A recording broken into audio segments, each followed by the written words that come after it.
बाली में G20 सरबराही इजलास के पहले दिन तमाम अहम मसाइल पर बातचीत हुई।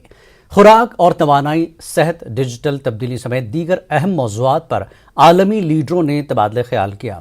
वज़ीर-ए-आज़म नरेंद्र मोदी ने इजलास के दौरान यूक्रेन रूस जंग से सप्लाई चेन पर पड़े मनफी असरात, माहौलियाती तब्दीली, कोविड वबा से हुई हलाकत व तबाहकारियों पर भी रोशनी डाली। उन्होंने यूक्रेन रूस जंग के खात्मे के लिए सिफारती कोशिशों पर जोर देने की बातचीत फिर कही। इजलास के पहले दिन डिजिटल तब्दीली, आलमी तरक्की समेत दीगर मौज़ूआत पर आलमी लीडरों ने तबादला ख्याल किया। इजलास में शिरकत करने पहुंचे अमरीकी सदर जो बाइडन, फ्रांसीसी सदर इमानुएल मैक्रोन और बरतानिया के नए वज़ीर-ए-आज़म ऋषि सुनक से मुलाकात की। बरतानवी वज़ीर-ए-आज़म से नरेंद्र मोदी की यह पहली मुलाकात थी। वज़ीर-ए-आज़म मुख्तलिफ ममालिक के सरबराहान से दो तरफ़ा मुलाकात भी करेंगे और ताल्लुकात में पेशरफ्त का जायजा भी लेंगे। लोग देव स्वरूप वस्त्र धारण करके यहाँ पर खड़े हैं और प्रधानमंत्री, ये तस्वीरें देखिए।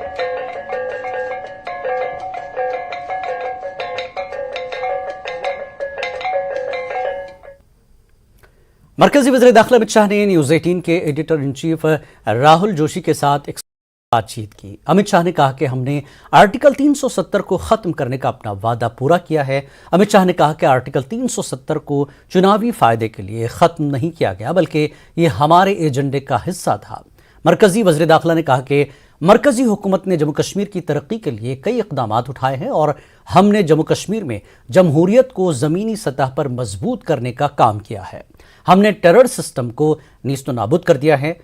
आप पूरी एक्सक्लूसिव बातचीत न्यूज़ 18 JKLH पर रात 10 बजे देख सकते हैं। राज्यों के जब चुनाव आते हैं तो उसके पहले यूनिफॉर्म सिविल कोड की बात करती है। भाई एक मिनट रुक जाओ। 1950 से हमारे हर घोषणा पत्र में है कि हम यूनिफॉर्म सिविल कोड को लाएंगे। जी, 1950 से नहीं, संविधान सभा ने भी आर्टिकल 44 के अंदर कहा है कि देश के विधानमंडलों और देश की संसद ने जब भी अनुकूलता हो तब यूनिफॉर्म सिविल कोड लाना चाहिए, जिसमें जवाहरलाल नेहरू, सरदार पटेल, मौलाना आजाद, राजा जी, ये सबके दस्तखत है। जी, अब इन लोगों को क्या कहोगे? ये भी सांप्रदायिक सोच कर गए थे ना। वो सांप्रदायिक सोच कर नहीं गए थे। एपीसमेंट के कारण के बाद 67 बाद आपने सांप्रदायिक सोचना शुरू किया है। वो तो ठीक ही सोच कर गए थे कि किसी भी पंथ निरपेक्ष राष्ट्र के अंदर सभी धर्म के नागरिकों के लिए समान कानून होना चाहिए, कानून धर्म के आधार पर नहीं होना चाहिए। मगर अब इसको भी राजनीतिक कलर देते रहे।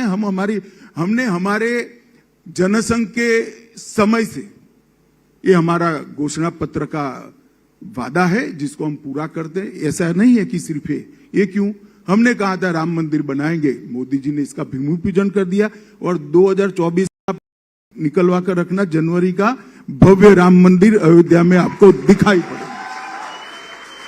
हमने कहा था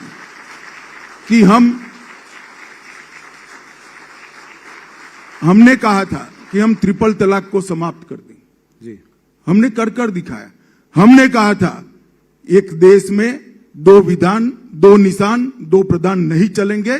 धारा 370 हट कर रहेगी और 5 अगस्त 2019 को मोदी जी ने धारा 370 को हटा दिया। ये सभी हमारे वादे हैं। धारा 370 हटी, कौन सा चुनाव था भाई? राम जन्मभूमि का भूमि कौन सा चुनाव था?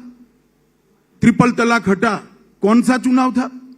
और अगर आप नहीं हटाना चाहते हैं, आप कॉमन सिविल पर्सनल लॉज को सेव करना चाहते हैं, तो कांग्रेस पार्टी ने कह देना चाहिए कि इस देश में कॉमन सिविल कोड नहीं होना चाहिए। इतनी नैतिक ताकत तो होनी चाहिए।